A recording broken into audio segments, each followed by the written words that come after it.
And the person who was leading the TikTok group said, I've had every side effect known to man. Yeah. And it'll be fine after a couple of days. Yeah. Now And that's detrimental. Hi everyone, and welcome back to the Chemist Couple podcast with your hosts Lee and Jess. Now this podcast was a last minute change. We were going to go into the ethics of why we prescribe and how we treat patients, etc. But with the tragic loss of a nurse recently who was taking a weight loss medication, we thought it might be useful to go through not how she passed away, but more to do with that medication are risky, and it should always be an analysis and a benefit ratio that should always be weighed up. We have actually done a previous podcast on the GLP-1s because this is the class of medication that we will be discussing. We went through the mechanism of action, or how it works, the licensing of the drug. So if you want, you can always go back and have a look at that podcast, but we won't be discussing anything to do with that today. Like you say, it's just going to be sort of the legalities behind prescribing these medications. Yeah, I mean, I think it's good that we touch upon who it's licensed for. Yeah.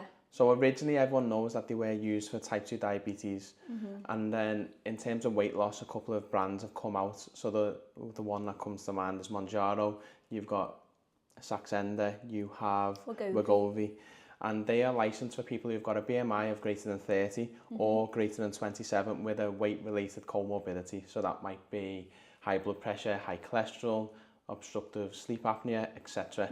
So that's who it's used for. And when you actually look at the studies, which we always put in the description below, you will see the types of patients that these are being studied in. So it's quite hard to do a correlation between younger people, etc. Yeah. And I think once we've got over the licensing now, one thing that was, it was stark last night. So we're recording this on Sunday, is that last night before we decided to change the episode, we went on TikTok, we went on, I think, YouTube as well. Yeah, so I've been on TikTok for a couple of months now. I don't use TikTok really, I only use it for the business, to be honest, for the podcast. But for some reason, people keep coming up on my feed, where obviously it's because I'm looking at a lot of pharmacy related stuff, medicine related stuff. So a lot of people who come up on the feed are people who are on Mounjaro or Wegovy or Saxenda. And a lot of people are documenting their journeys. Now, obviously there's nothing wrong with that. People are entitled to their own opinions, and they can, document whatever their experience is with certain things in life. Yeah. Mounjaro being one of them. But like you say, last night we were on, just scrolling through TikTok, and based on the fact that this tragic news had come out this week, there was a lot of misinformation being spread online. So I'd never really paid attention to it before, to be honest. I'd never really looked at anybody's page or anything, because it wasn't really something that I was interested in at the time. I'm not interested in looking at people's journeys just because I'm not on that journey myself. So it was something that I would never look at. But obviously I had a conversation as well with somebody earlier on in the day yesterday, who was asking my opinion about the tragic loss of this nurse. So yeah, went on TikTok, and then it was just everywhere that this misinformation was being spread about the medication. Like we'll go on to, it wasn't just misinformation being spread, but there was actually medical advice being given by people who were on these weight loss injections. Yeah. And as pharmacists, it's so scary to think that, that this platform is out there for patients or people to be able to give medical advice. I think it's best placed now. So normally we do a disclaimer, and before we done this podcast, the original one that we had planned was to sort of convey our opinion more, because in the previous podcasts we give the evidence, we go into more detail of the evidence, don't we? We allow people to build their own opinion on things, but we don't give direct advice or so much what we do. Yeah. So we thought we need to be a bit not more opinionated, but we need to express what we believe in. Yeah. And these are our opinions. So like all the podcasts we've done, and this one especially, this podcast is inclusive of our opinion, and it should not be used in substitute to seeing a medical professional. Yeah. And like you said last night, people have autonomy over their health. It is one of the ethical principles that we go by. But last night it was, whether it was borderline illegal or not, it was unethical in my opinion. There was a couple of groups, it wasn't just one, and these were going late into the night. Yeah. We were up until 1 in the morning. Obviously explain what we seeing, maybe. Yeah, so there was a couple of them were led by, I'd say 2 or 3 people. Yeah. And it was literally It was a live. Yeah. So TikTok was the platform we used, Yeah. and it was a TikTok live, and it was basically people putting in what doses they're on, what should they do, they're experiencing certain adverse effects, weight loss in terms of what they should be expecting to achieve by certain points. Yeah. And the consensus was that I described it as a stock market where people were saying, I've done £10 this week, and it was all, oh, well, you'll do better next week. Yeah. And there was, I mean, that was one thing. The next thing was the advice on adverse effects. Yeah. Now, there was one person who had heartburn, who said Yeah. they had heartburn. Yeah, well, they described it as like a heartburn, but a pain in the stomach. They Pain didn't in know the what stomach, it was. Yeah. that could be gastritis, it could be cardiac related pain, it could be pancreatitis, it could be all these things. And the person who was leading the TikTok group said, I've had every side effect known to man. Yeah. And it'll be fine after a couple of days. Yeah.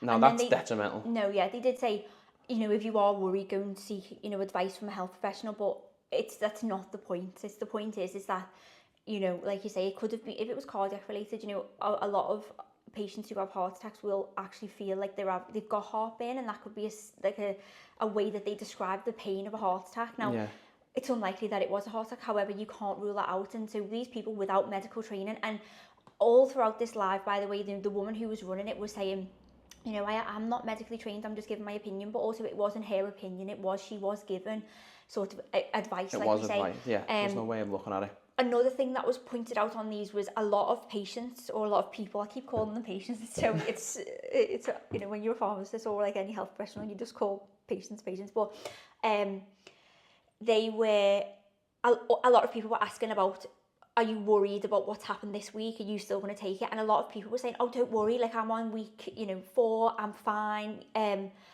Don't worry, you know, just don't worry about it. And again, it's so hard because you can't say that everybody will be fine. You know, I think we looked at studies, didn't we? When they did trials of Saxenda, and a number of people so the woman had apparently died of pancreatitis. Now, like we say, we're not going to get into it, but just for the purpose of, you know, say that it was pancreatitis, that is a known side effect of these medications. Now, when you're being put on the medication, we will discuss in a minute, the pathway that you go on or the advice that you get given, you should be told about possible side effects. The worst one potentially being pancreatitis, which is a medical emergency. Now, in the Saxenda study, was it the Saxenda study? So there was one out of the placebo group, which was 1 out of 1,240 patients, give or take, and then 10 out of 2,500 or just shy who had pancreatitis. Who developed pancreatitis. So there was a clear risk. It was over, that's 5.5 times greater risk. Yeah.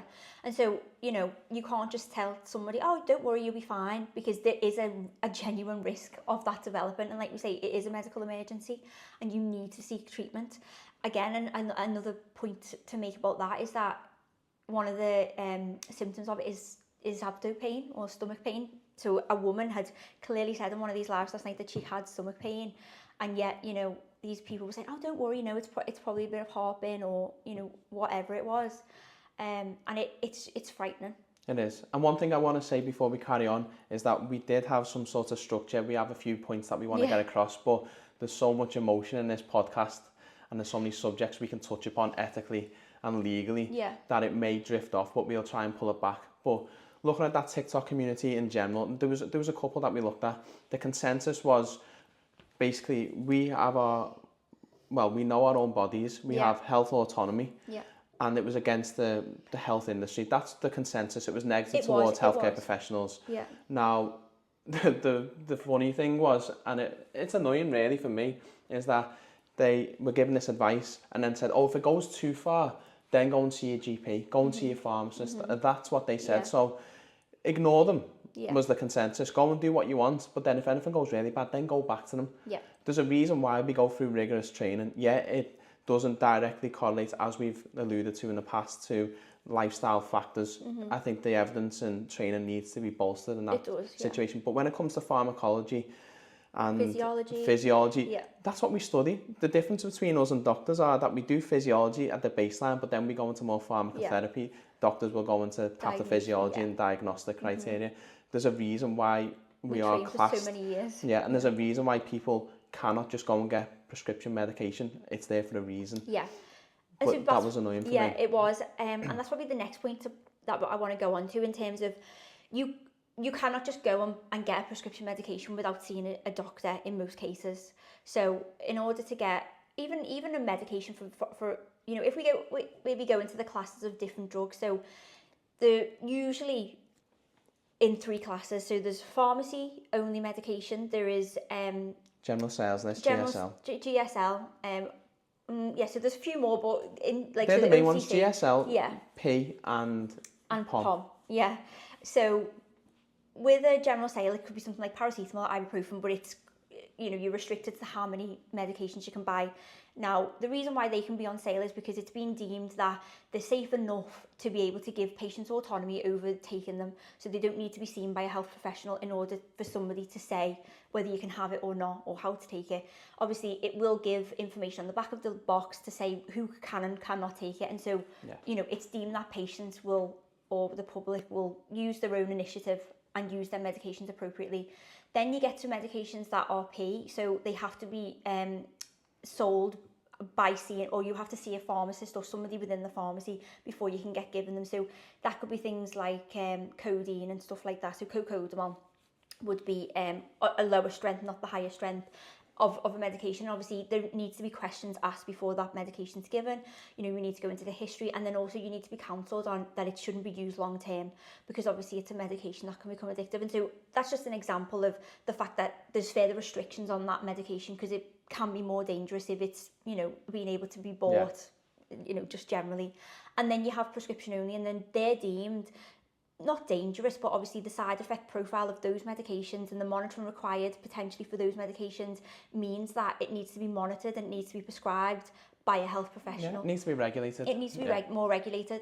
Whereas we're seeing this medication, which is a prescription only medication, being issued by clinicians, so you are still getting it prescribed by somebody. However, sometimes it might not be, so it actually might be bought on the black market, but we're not going to go into that. But these patients who are buying it from registered pharmacies, some of the time they're not actually seeing a clinician face to face, or it may not even be a telephone consultation. And this is just based on, this is online pharmacies. If you do go into an in-store pharmacy and they have this service, they will do a consultation. I know a few people who run them. But the point is that it's so easily accessible for people to get now, and even if you are rejected by an online pharmacy, you can go to the next. You can go to the next, and then also, like we know, you know, and like we've seen on the documentaries that they do on Panorama, you can buy it online, and it's just so easily accessible now. Obviously, everybody in Hollywood seems to be on it, and you know, we all look up to those people, don't we? And just for everything, and obviously, you know, Oprah being you know, a good example of this, where she has lost a lot of weight and people look up to these people and think, oh, I want to do it. You know, it's just, we in the podcast that we did about GLP-1s, we gave our opinion on it, and we do believe that these medications, when used appropriately and in the correct circumstances, they were game changing for people who are living with the effects of obesity or the long-term complications of obesity.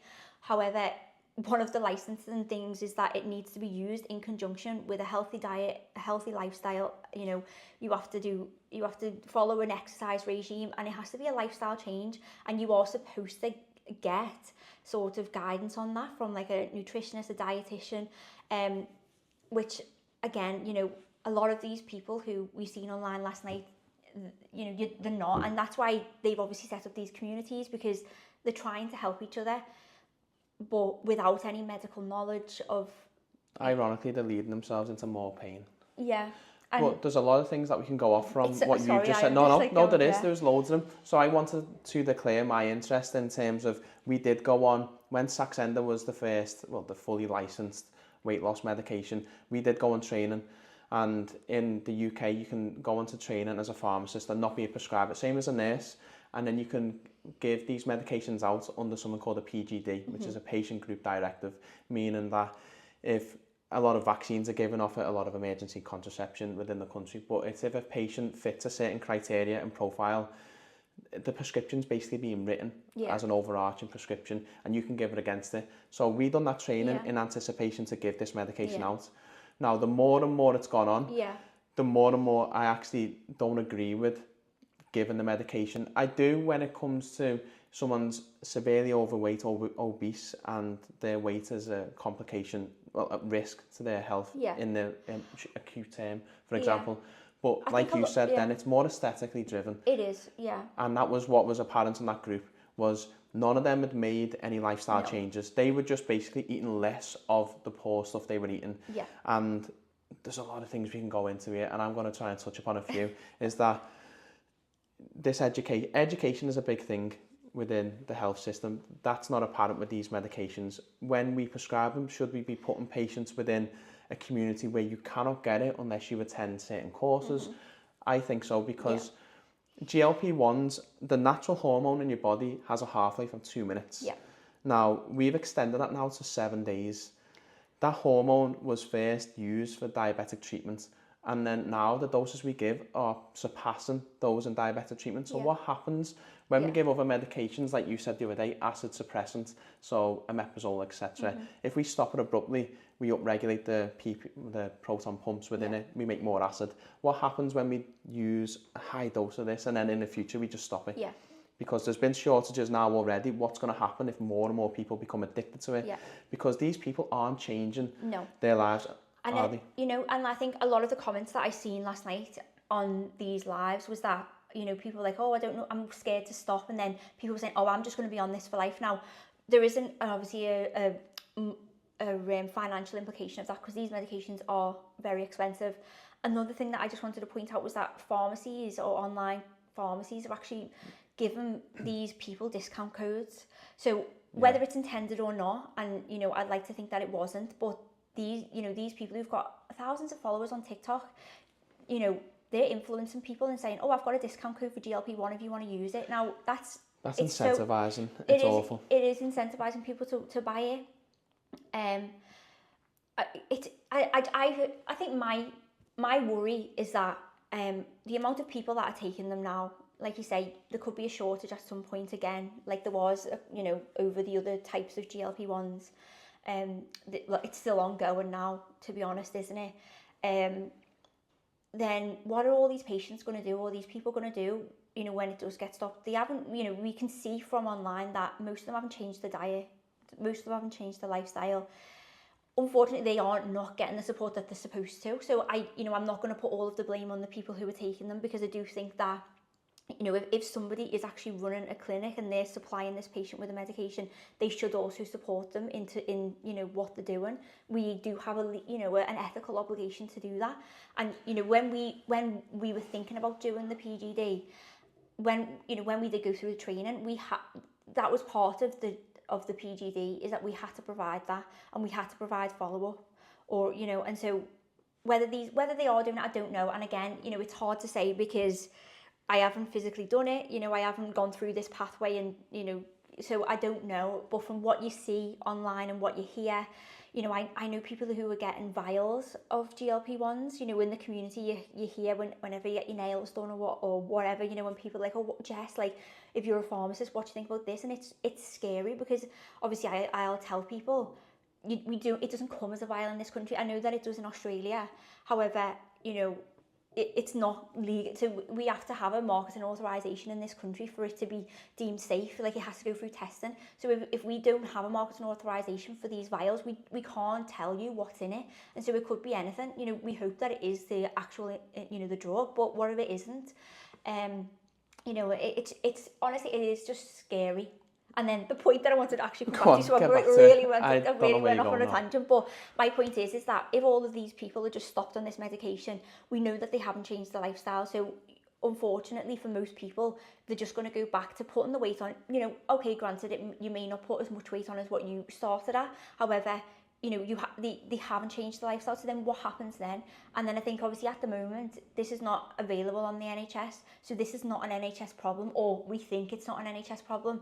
But in 2-3 years down the line, I think it's going to be a huge NHS problem. And I think, if for one thing, I just want people, you know, who are high up, in the health system, to just wake up and realise that we need to do something about this. Otherwise, in 2-3 years' time, like I say, it's going to come back to us, and then we're going to be dealing with patients whose weight is going back up, then who may become depressed. Because, you know, if you think about it, if you've lost a lot of weight, you felt good about yourself, and then all of a sudden the thing that's helped you has then been stopped, or you can't afford it anymore, you then put the weight back on because you haven't had the education to actually maintain that weight loss.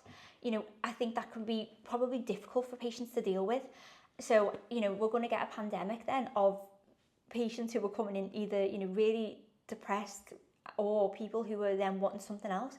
And then we know the next thing in sort of the pathway would be like gastric surgery, or, gastric sleeve, or But we already have a global pandemic of obesity. In the UK, 26% of adults are classed as obese. And there's a few things actually last night. There's loads of things. I think I think if I actually give my true blunt opinion, I don't think I'd be able to put this online. But the first thing was the BMI. So we've touched upon BMI before, and this idea that it is mainly based upon white males. Yeah. That's what it is. So in terms of females, I don't think it was actually studied in females. Ethnic groups, not really. I think 4% comprise the actual BMI studies. And the person who was leading these TikTok groups was saying, oh, well, don't listen to the BMI. Yeah. Because a couple of the weights that were put into the group saying, my doctor wants me to be 8 stone. Yeah. When we worked it out, it was a 19, healthy weight, 20 BMI. And they were going, well, no, that's too,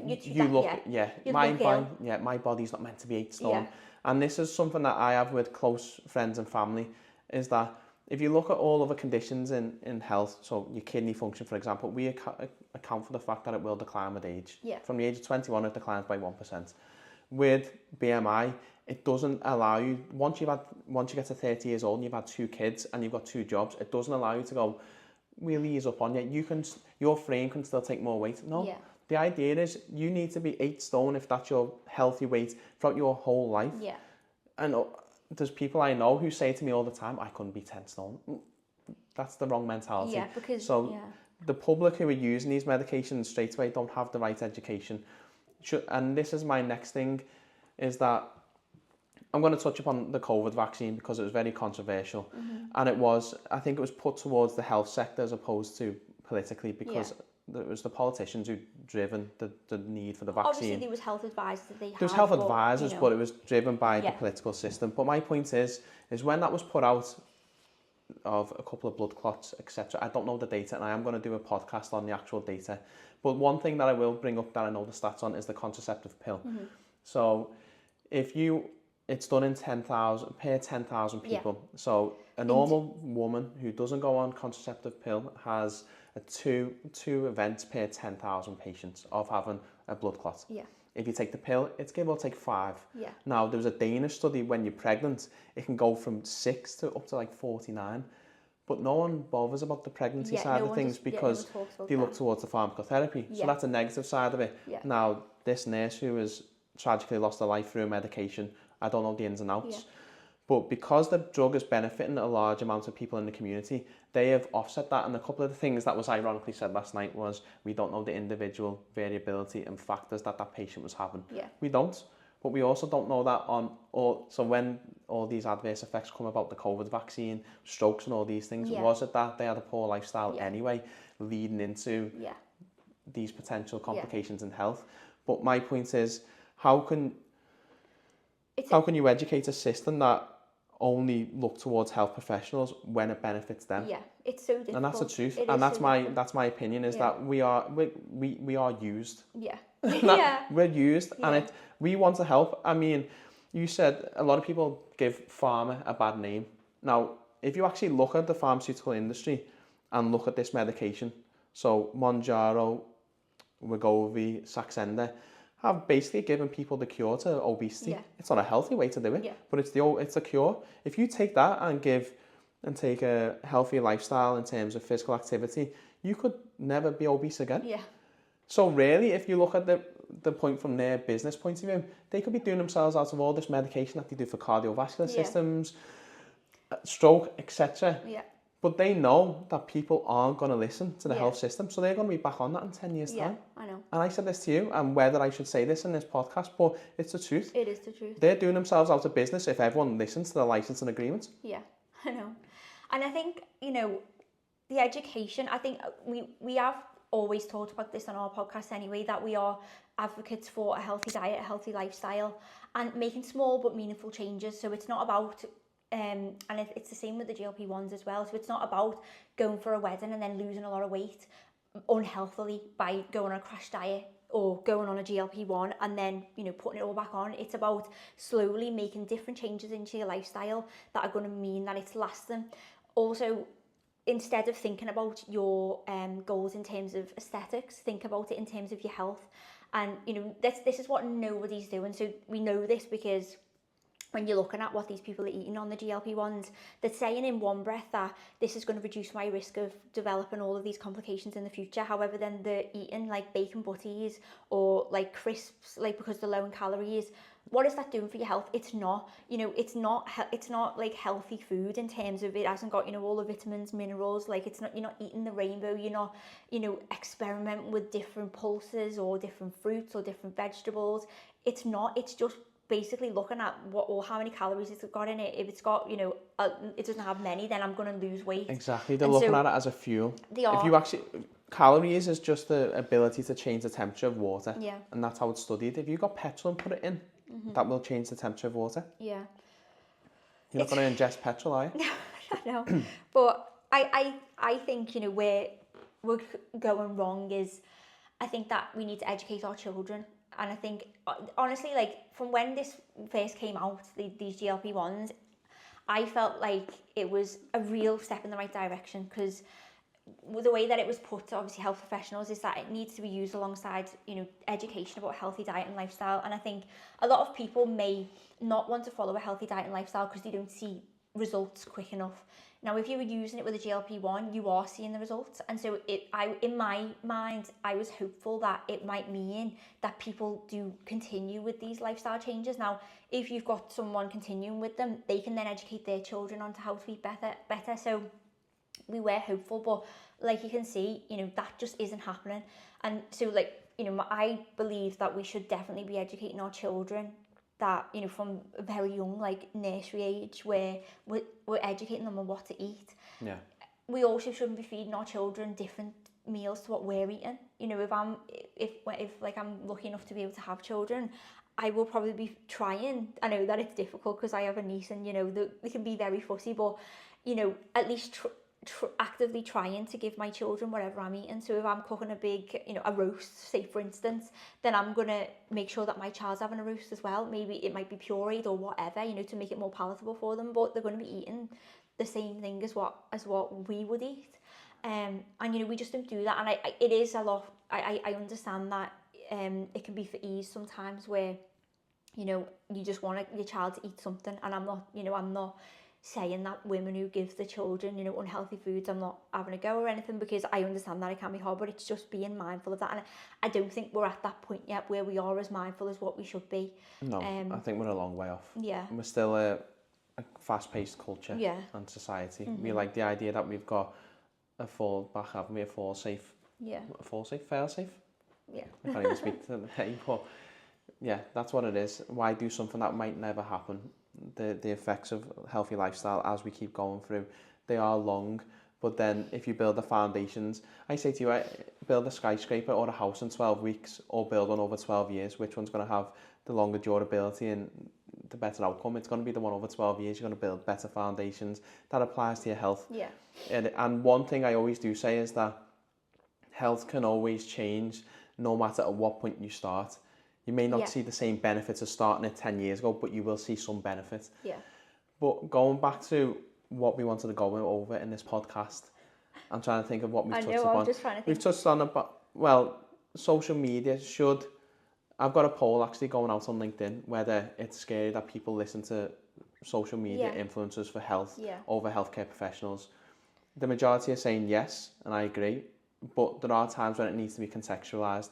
So if there's someone who's high up in the fitness industry giving advice about the best exercise for cardiovascular endurance and all them, I do feel as though they're better placed than a general practitioner or pharmacist to do them things. But when it comes to physiology and other things, I don't agree with other people giving that advice. And that come from another video, and that was what sparked me to do that one. I know, but there were so many things that have come up recently, but I think there are, and I think that's the good thing about this podcast, is that because there are so many things that always come up in health, it's always a hot topic in the media, and also just in general life. You know, we've always got something that we can talk about, and we will, you know, like we always say, if anybody wants us to go through anything, message us, and we'll try and do a podcast on it. If there's any questions that you have about any medicines or any particular disease state, we will try and go over it. But yeah. But going back to Big Pharma, was there anything else you wanted to discuss? I think the only thing that you wanted to discuss was the licensing. Did we discuss that, where you said that it has changed, and I can't find the evidence because it's obviously all being updated. But when we first started the PGD and the training programs, it did say if you cannot tolerate a dose escalation for weight loss, you should consider, you should stop treatment. So it was classed as treatment failure. Yeah. And so now you had 2 chances, didn't you, to increase the dose. So for people who have never been on a GLP-1, who have never come across a GLP-1, so it can cause side effects such as like nausea, it can cause vomiting, it can cause diarrhea, it can cause constipation depending on your body. But for that reason, the dose has to be escalated, so it has to be slowly increased over a number of weeks. So yeah, if you were to increase the dose twice and then you were ill where you had to come back down again, if that happened on 2 separate occasions, then it meant that it was classed as treatment failure and you were no longer suitable to be on that medication. Yeah, and then it come up last night in that community that you don't have to keep going up, and I was thinking, is that right now? So we looked at the licensing and it has changed. It says consider. Yeah. So was that, again, this is my opinion and I can never find the evidence for it, but was that due to financial gain from the companies, or was that due to the drive from, new evidence, or from the drive from patients where they feel as though they're missing out on this medication because they can't tolerate the maximum dose, but they can do a half dose? Yeah. That's another thing that people are doing on social media, is doing the golden dose. So whenever you get a pen, you get 4 doses in each pen, which means that you're getting a full dose over, it depending on what type of medication that or what type of drug you're on. It could be once every week or once a day. In fact, there's different doses anyway in the once a day. But anyway, and at the end you will get a little bit left, but it's not a full dose. I think it's like half of a dose, but I don't even think you're actually able to determine what it is, because usually you have to dial up the pen and it'll give you what dose it is. And patients anyway are taking that. So some of them are taking it on top of the weekly dose. Some of them are just taking it as the weekly dose, but it's maybe half or even a quarter of their usual dose. Which again is just, and then they're not, I mean, I didn't see anyone advocating for it last night, but they're actively telling people that they're doing it, which means that obviously if people are on it, they can see, oh, okay, well, this person's doing it, and it might make them more inclined to do it, when, it's not something that you should be doing. I just find it really... It baffled us last night, and the idea of a community strengthens anything, even if it's for the wrong cause or the wrong information. If it's in a community-like environment, it will just strengthen anything, because you feel a part of a movement. Yeah. And that's been shown throughout history anyway, in other areas. Is there anything you want to go through before we do a roundup of the key points? Yeah, no, I don't think so. I think we could go on for days and days, but I think this was important, this podcast, to start showcasing our opinion, what people might ask us in terms of where we stand and what we do in our day-to-day life. When it comes to GLP-1s, like all medication and all treatment regimes, they all come with risk. Yeah. And medication and healthcare is not sort of exempt from risk. Yeah. So you look at the financial sector, when you go for a mortgage, that company is, they're doing a risk analysis on you. Are you repaying your loans? Are you doing all these things? They're risking sending you money. The Bank of England and all these other financial corporations risk their capital to invest. Yeah. It has no difference in healthcare. We are doing it based on studies, and we are evolving. It's a science. Yeah. But what we do is we do risk benefit. So is the risk to you at that point worth the medication or not, or the treatment regime? And that's what it is. And you should do that in conjunction with someone who's specialist within that area. Yeah. So for weight loss medication, in this context, I think it should be with a tier 3 weight management service. Yeah. I don't agree with going to online pharmacies or wherever where you're not directly involved within a team and direct follow-up. Yeah, so tier 3 usually, we discussed this on the GLP-1 podcast, but it's usually a consultant in obesity, or then there's a nurse usually, there's a pharmacist, there'll be a dietitian or a nutritionist, Trying to think, and then also a psychologist as well, because obviously we know Yeah. that a lot of eating habits can be caused by psychological, things in your past or whatever. So it's a full team where you'll get to see them, and I think and hopefully, it means that you are making lasting changes rather than just sort of being sent off to do whatever you want. And I think the thing that I want to say is that if people are listening to this and they are taking GLP-1s or any of the others, that look more into the nutrition side of things, because it's not just a case of eating what you were eating, but just in like smaller portions. Like last night there was people going out and getting Chinese or pizza, like takeaway. There was even people saying that, oh, I'm allowed so many calories today, but I've used 400 of them on a bottle of Prosecco. Things like that. And it's just ridiculous that, you've been given a really good chance here to really change your lifestyle and, like you say, not be obese into the future. But if you're not willing to really look into changing, your diet, your lifestyle, your health, being more healthier or being healthier, then what is the point? Because you are just going to go back to, once that hormone is taken away from your body, it will revert back to the way that you were. And you will get cravings again, you will get hungry, and if you haven't changed anything within how your relationship with how you eat, then it just is not going to be lasting. It's not. I mean, we always advocate for healthy lifestyle changes as first line anyway, but that's the biggest point, is that a medication will only mask the problems that you've got. In general, there's very few instances where it will get to the root cause, but that's the whole point. And we're not getting any, in case I've seen comments on this, that we get financially compensated for putting people on medication. We don't.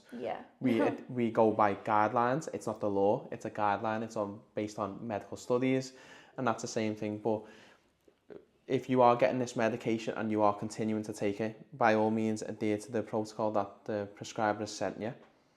Do not get it from any other sources. It is a prescription only medication. If you are getting this from any other routes, whether it be online, buying it from unregulated practices and places, don't do so, because you don't know what's going to be in there. And the way it's being administered subcutaneously, there's not many processes in the way to stop that from going into your body. I mean, especially with these medications that you're taking once a week, that the half-life of those drugs is like 7 days. So that means that it's going to, basically the way that it works is that it'll just continue to build up in your body. And so it can, if you've been on it for say 4 weeks, it could be another 4 to 8 weeks before it's completely been eliminated from your system. That's another thing to think about. So, you're putting something into your body that's going to be there for a long time. And I also think that, if people are thinking about going on it, it is a medication at the end of the day. It's also what we class as a black triangle drug. Well, a lot of them, the only one that isn't, that is used for weight loss, is Saxenda. Wegovy, Mounjaro are both black triangle, which means that they're under extra surveillance for side effects, because they're new to the market. We can do all of the trials and all of the studies on a cohort of patients, but until you roll it out to masses of people, you're not going to fully understand the side effect profile of a drug. And so that's what we're doing still at the moment, is we're continuing to monitor it. So we don't know what the long-term effects of these drugs are. So it has to be that this is something that is sort of a last line, like a last ditch attempt. And it definitely just shouldn't be used as a shortcut or the easy way out. It needs to be alongside actually making a lasting change. I feel like we could go on for days discussing this topic, and we probably will touch upon it again in some time in the future, because it's definitely something that's going to be here to stay with regards to these medications. But as always, thank you so much for listening. We did discuss this before, but this is a podcast that is being heavily involved with our own opinions, and it should not be used in substitute from seeking a health professional. If you are on any of these medications, you're having any issues with them, definitely seek help from a healthcare provider. Is there anything that you want to add? No, just thanks for listening, and we will speak to you next week.